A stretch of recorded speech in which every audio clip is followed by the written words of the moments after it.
मित्रों, एक बार फिर से हम आपका इस YouTube चैनल पर स्वागत करते हैं।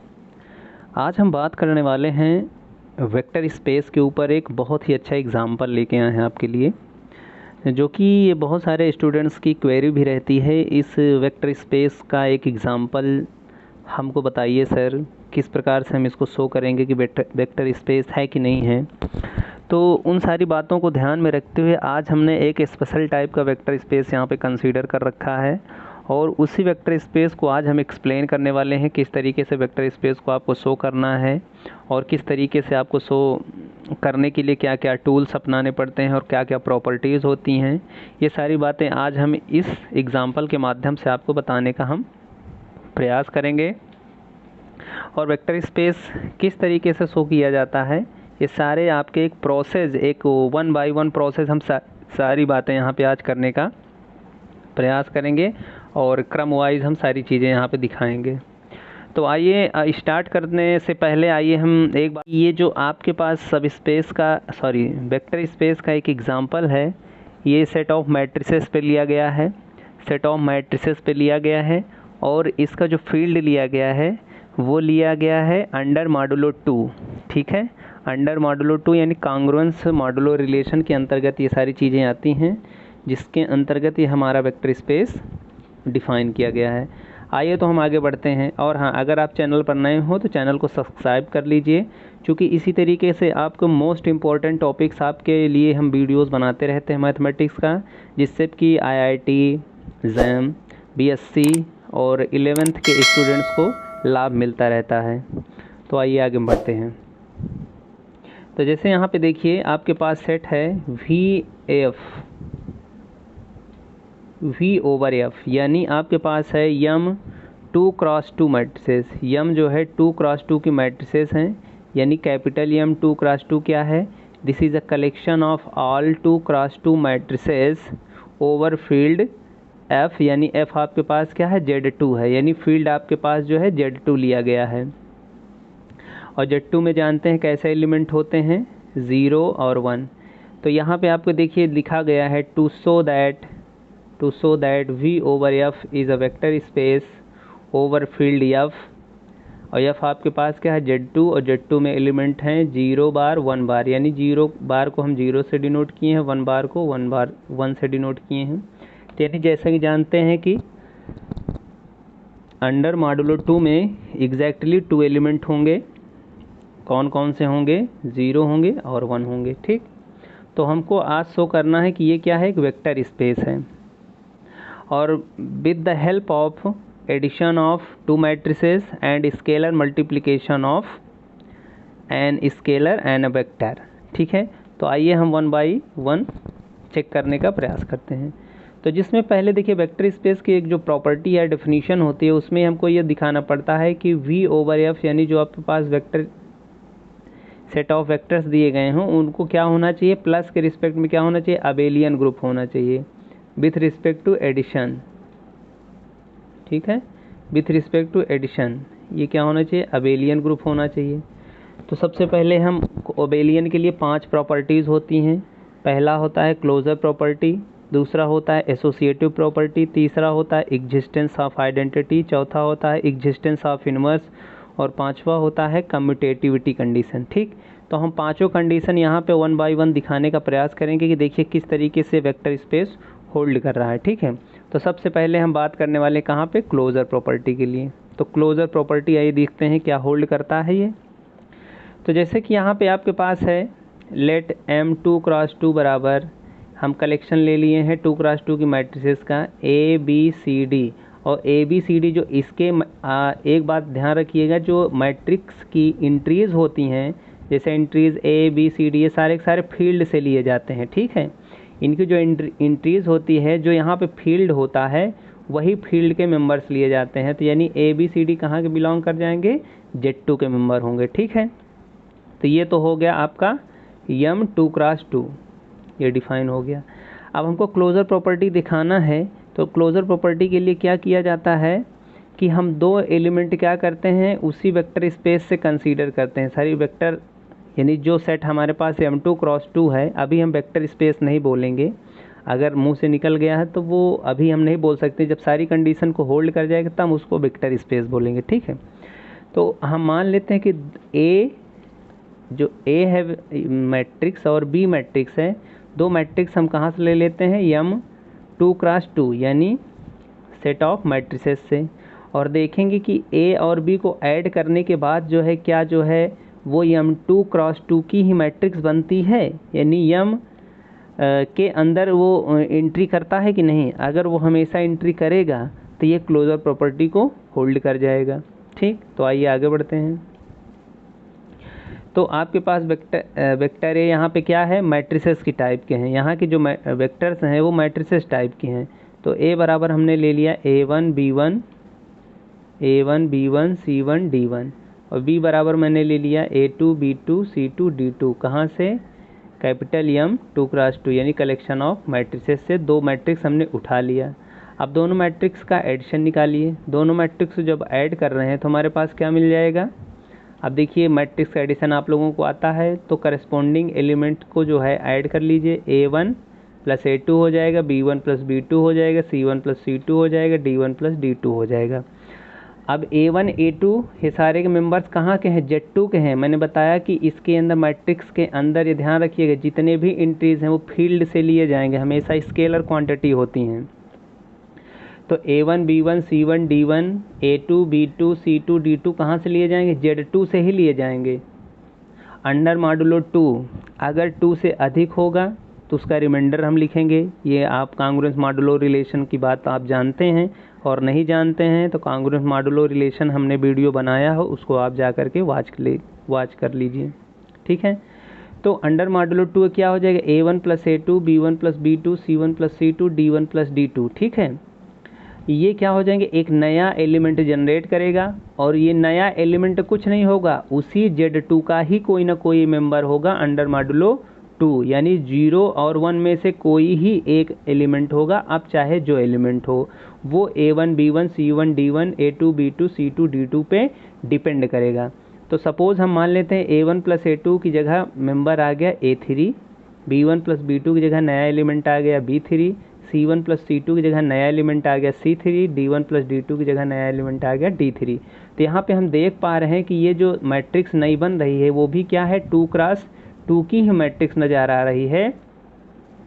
ये वाली मैट्रिक्स 2x2 की ही नज़र आ रही है। तो इसका मतलब क्या है कि ये कहाँ बिलोंग कर जाएगा, यम 2x2 में बिलोंग कर जाएगा, यानी बिलोंग कर जाएगा ये आपका यम 2x2 में बिलोंग कर जाएगा। क्योंकि यम 2x2 में सारे किस तरीके के एलिमेंट्स रखे गए हैं, 2x2 की मैट्रिसेस रखी गई हैं। तो ये 2x2 की मैट्रिक्स आ रही है, तो इसलिए किसका मेंबर हो जाएगा हमेशा, यम 2x2 की। तो इस तरीके से हम देख पा रहे हैं कि ये क्या है, क्लोजर प्रॉपर्टी को होल्ड कर जाएगा। ठीक है, अब आइए नेक्स्ट आगे बढ़ते हैं, एसोसिएटिव प्रॉपर्टी। देखो एसोसिएटिव प्रॉपर्टी बहुत ईजी प्रॉपर्टी है, इसको आराम से आप देख सकते हैं, इसमें कोई दिक्कत नहीं, अपने से भी कर सकते हैं। अब जैसे यहाँ पे देखिए मैट्रिक्स आप इस फॉर्मेट से में भी ले सकते हैं, there is no problem. AIJ type के ले सकते हैं, और I कहाँ से कहाँ रन करेगा, 1 से 2 रन करेगा। I भी आपका कहाँ से कहाँ रन करेगा, 1 से 2 रन करेगा, और J भी आपका कहाँ से रन करेगा, 1 से 2 रन करेगा। ठीक है, तो इस तरीके से आप यानी A11 A12 A21 A22 इस तरीके की ये मैट्रिक्स बन जाएगी। ठीक, तो ये चीज़ें आपको समझ में आ रही होंगी। जैसे कहने का मतलब अगर हमने AIJ लिया है तो A मैट्रिक्स बन जाएगा A11 A12 A21 A22, ऐसे आप लोग बना सकते हैं। अब इतना ज़्यादा लिखने से वीडियो भी लंबा हो जाएगा और जगह भी बहुत ज़्यादा लगता है, तो इसको थोड़ा सा अपने माइंड में समझने का प्रयास करिएगा कि AIJ लिखा गया है तो वो इसी फॉर्मेट का आपके पास कुछ मैट्रिक्स होगी। ठीक है, और B भी मैंने इसी टाइप का ले लिया है, BIJ, जहाँ पे 2x2 की मैट्रिक्स है। C भी हमने ले लिया है 2x2 का CIJ। ठीक है, तो तीनों मैट्रिक्स 2x2 की, यानी हम कहाँ से ले लिए हैं, कैपिटल M 2x2 से, वहीं से वेक्टर वहीं से ले लिए हैं। अब हमको एसोसिएटिव दिखाना है।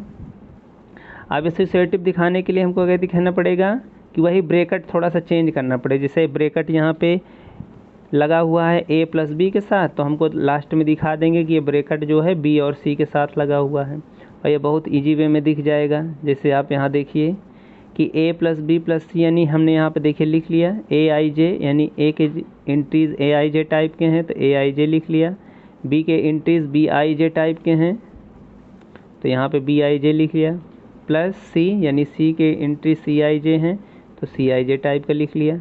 तो अल्टीमेट हम इसको ब्रैकेट को ओपन कर देंगे तो अल्टीमेट हमारे पास कुछ ये मैट्रिक्स आ जाएगी।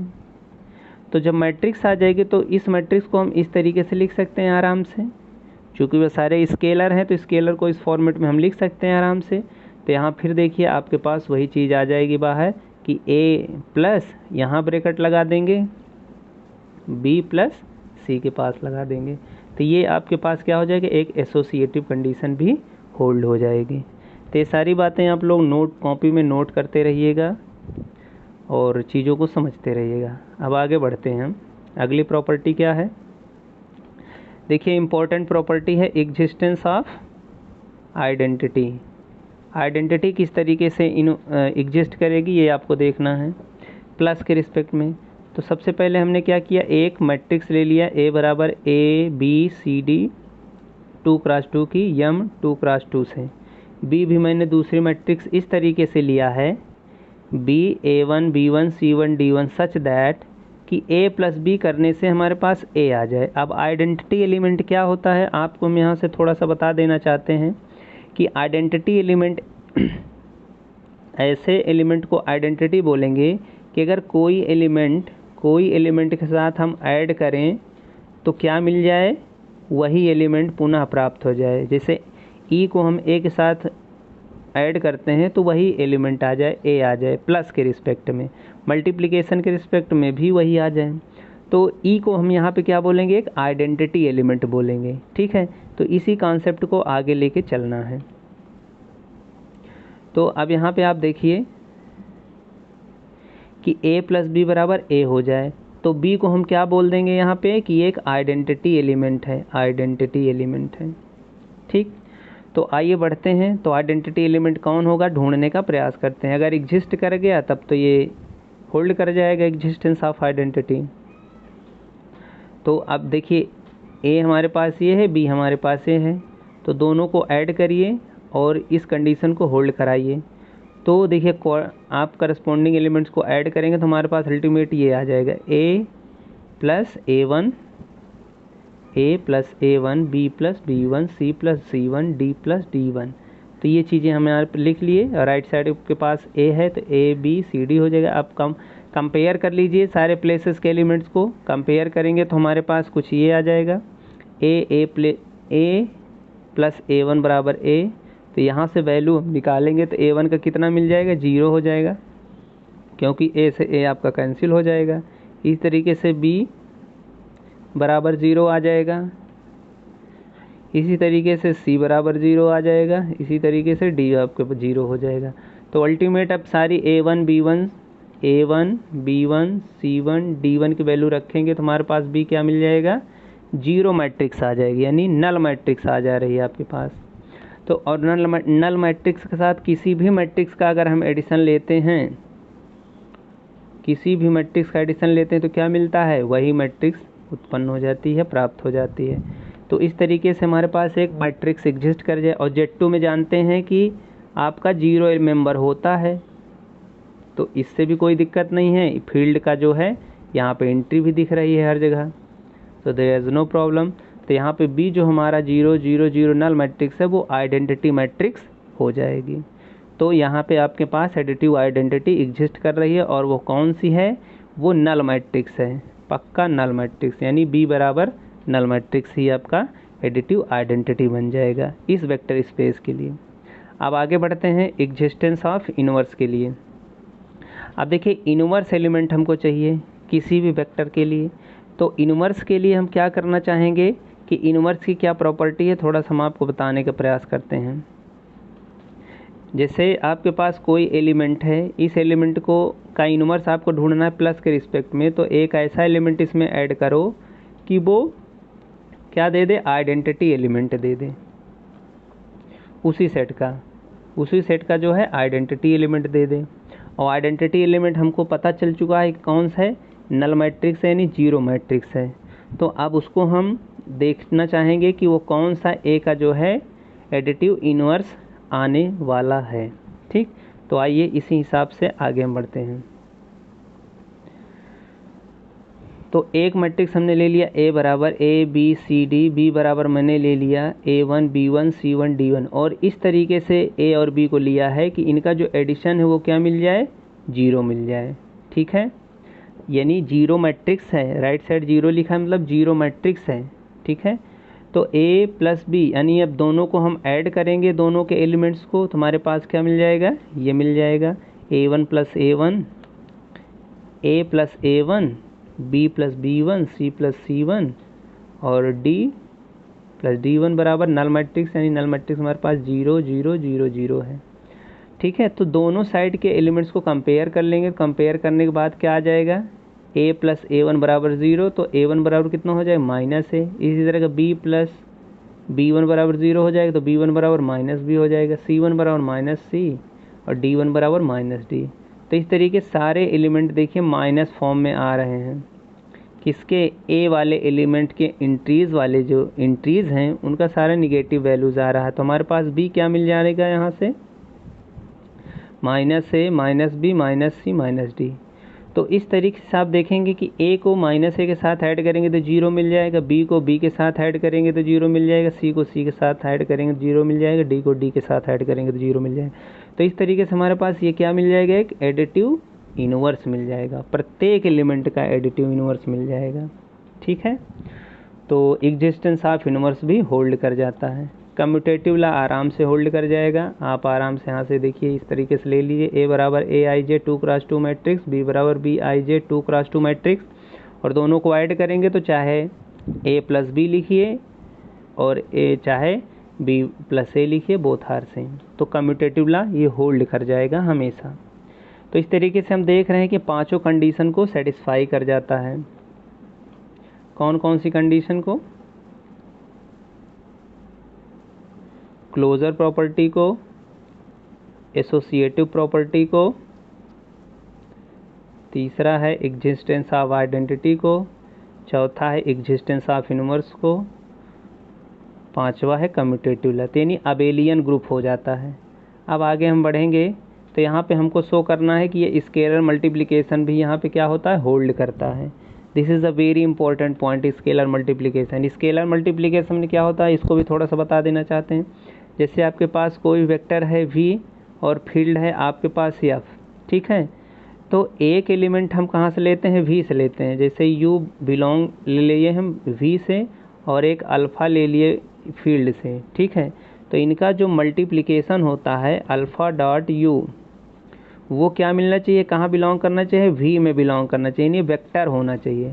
अगर ऐसी सिचुएशन होल्ड करती है तो हम कह देते हैं कि ये जो वेक्टर स्पेस ओवर फील्ड ये है f, ये स्केलर मल्टीप्लिकेशन को होल्ड करता है। और अगर ऐसी सिचुएशन नहीं होता तो स्केलर मल्टीप्लिकेशन रॉन्ग हो जाता है, गलत हो जाता है। तो आइए हम यहाँ पे देखते हैं कि क्या जो है आपके पास v जो है m2x2 है और फील्ड z2 है, तो क्या इस कंडीशन को होल्ड करता है कि नहीं। तो उसको 1 बाय 1 हम चेक करते हैं। देखिए वेक्टर स्पेस शो करना थोड़ा एक लंबा टास्क हो जाता है, इसलिए वीडियो लंबी हो सकती है, लंबी हो भी रही है, इसमें कोई दिक्कत वाली बात नहीं है, ठीक है। तो वीडियो को पूरा देखिएगा जिससे कि चीज़ें आपको बिल्कुल क्लियर हो जाएं। तो देखिए यहाँ पे हम एक मैप टाइप का बना दिए हैं। मैप इस टाइप का बनाए हैं, एक्सटर्नल बाइनरी ऑपरेशन इस्तेमाल होता है। जैसे बाइनरी ऑपरेशन क्या होता है, इसके लिए नीचे हम डिस्क्रिप्शन में लिंक दे देंगे, बाइनरी ऑपरेशन देख लीजिएगा। इंटरनल बाइनरी ऑपरेशन क्या होता है, एक्सटर्नल बाइनरी ऑपरेशन क्या होता है। तो ये जो स्केलर मल्टीप्लिकेशन होता है इसको एक्सटर्नल बाइनरी ऑपरेशन बोलते हैं, एक्सटर्नल, ठीक है। तो उसी के अंतर्गत ये काम करता है। तो इसीलिए हम थोड़ा सा बाइनरी ऑपरेशन की फीलिंग्स यहाँ पे लेकर के काम कर रहे हैं। तो देखिए यहाँ पे आप देखिए आराम से, तो डॉट लगाए हैं m2x2 क्रॉस z2 से m2x2 तक एक मैपिंग दिए हैं। और ए हमने क्या लिया है, ए आई जे 2x2 की मैट्रिक्स लिए हैं m2x2 से, और एक स्केलर ले लिए हैं अल्फ़ा, कहाँ से, Z2 से ले लिए हैं। तो अल्फ़ा इंटू ए निकालेंगे, ठीक है, अल्फ़ा इंटू निकालेंगे, देखते हैं क्या ये जो है कैपिटल M2 क्रॉस 2 के अंदर जाता है कि नहीं इसकी इमेज। तो अल्फ़ा इंटू ए निकालेंगे तो अल्फ़ा बाहर करेंगे, AIJ रंग ब्रैकेट के अंदर रखेंगे। और वैसे भी जानते हैं किसी मैट्रिक्स में किसी स्केलर से मल्टीप्लाई करते हैं तो उसी मैट्रिक्स के अंतर्गत केवल एंट्रीज चेंज हो जाती हैं, बाकी आपके आर्डर सेम रहता है, ठीक है। तो इस तरीके से आप देख सकेंगे यहाँ पे कि ये जो आपके पास जो आएगा रिजल्टेंट मैट्रिक्स वो भी 2 क्रॉस 2 की ही मैट्रिक्स बनेगी। नहीं तो आप 2 क्रॉस 2 की मैट्रिक्स कोई भी लेके आप देख लीजिए, किसी भी स्केलर से मल्टीप्लाई करिए, वो आपके पास 2 क्रॉस 2 की ही मैट्रिक्स आएगी। जैसे आपके पास है A बराबर 1 2 3 4, ठीक, और अल्फ़ा आपने ले लिया 3, तो अल्फ़ा इंटू ए कितना हो जाएगा बताओ, ये 2 क्रॉस 2 मैट्रिक्स आएगी नहीं, सारे एलिमेंट के साथ 3 मल्टीप्लाई कर देंगे तो 3 हो जाएगा, 6 हो जाएगा, 9 हो जाएगा और 12 हो जाएगा। तो ये भी तो 2 क्रॉस 2 की मैट्रिक्स आ गई, अर्थात ये कहाँ बिलोंग कर जाएगा, कैपिटल M में बिलोंग कर जाएगा। तो बस यही सारी बातें दिखानी थी आपको। तो यानी स्केलर मल्टीप्लिकेशन क्या कर रहा है, होल्ड कर रहा है यहाँ पे। तो इसलिए आपके पास क्या कहा जाएगा कि ये एक्सटर्नल बाइनरी ऑपरेशन इसके अंतर्गत होल्ड कर रहा है, ठीक। तो ये भी कंडीशन होल्ड कर गई। अब नेक्स्ट कुछ प्रॉपर्टीज़ हैं जो कि उसको प्रॉपर वे में इसी तरीके से हम आपको बता देना चाहते हैं। देखिए इसमें लिखा हुआ है this law satisfies the following condition. कुछ इंपॉर्टेंट कंडीशन है, इसको भी आप याद रख लीजिएगा, ये हमेशा होल्ड करेंगी। जैसे अल्फ़ा बीटा कोई भी हम 2 स्केलर्स ले लेते हैं Z2 से और एक वेक्टर यानी मैट्रिक्स ले लेते हैं M2 क्रॉस 2 से, तो इसको डिस्ट्रीब्यूटिव लॉ बोलते हैं, over addition, distributive law over addition of scalars with matrix. तो ए के साथ मल्टीप्लाई करेंगे तो हमारे पास A अल्फ़ा हो जाएगा, फिर बीटा A हो जाएगा, ठीक है। तो ये कंडीशन होल्ड कर जाएंगी और करती भी हैं। इस तरीके से देखिए यहाँ पे अब एक स्केलर लेते हैं और 2 मैट्रिक्स ले लेते हैं, तो उसका डिस्ट्रीब्यूशन हमेशा जब ब्रैकेट ओपन करेंगे तो A अल्फ़ा हो जाएगा, A अल्फ़ा हो जाएगा, अल्फ़ा बीटा हो जाएगा, for all alpha belong to Z2 और A भी belong in capital M2 cross 2। इस तरीके से नेक्स्ट है कि 2 स्केलर्स का जो है हम क्या करते हैं, मल्टीप्लाई करते हैं, प्रोडक्ट करते हैं किसी मैट्रिक्स के साथ, तो हम इस तरीके से इसको लिख सकते हैं। तो ये हमेशा होता है, इसमें कोई दिक्कत नहीं, एक प्रॉपर्टी के अंतर्गत आती है, इसलिए हम सारी बातें यहाँ पे लिख दिए हैं। और किसी आइडेंटिटी मैट्रिक्स के साथ किसी मैट्रिक्स का मल्टीप्लिकेशन वही मैट्रिक्स आ जाता है, तो ये तो होता ही है। तो इस तरीके से सारी प्रॉपर्टीज़ यहाँ पे वेक्टर स्पेस के होल्ड कर रहे हैं, इसलिए हमारा ये M2 क्रॉस 2 ओवर Z2 क्या होगा, एक वेक्टर स्पेस हो जाएगा ओवर फील्ड Z2। तो इसी तरीके से किसी भी स्पेस को, किसी भी सेट को किसी ओवर फील्ड के अंतर्गत आपको वेक्टर स्पेस शो करना होगा, तो 1 बाई 1 इसी तरीके से आपको शो करना पड़ेगा। तो वीडियो कैसा लगा इसको कमेंट के माध्यम से ज़रूर बताइएगा, और अगर आपको ये अच्छा लगा हो एग्ज़ाम्पल तो लाइक कर दीजिएगा और चैनल को सब्सक्राइब कर लीजिए और शेयर भी कर दीजिए, जिससे कि ज़्यादा से ज़्यादा लोगों के पास तक ये पहुंच सके और जिससे कि वो बच्चे भी वेक्टर स्पेस के सारे प्रोसेस को समझ सकें। फिर मिलते हैं हम नए वीडियो के साथ, तब तक दोस्तों जय हिंद।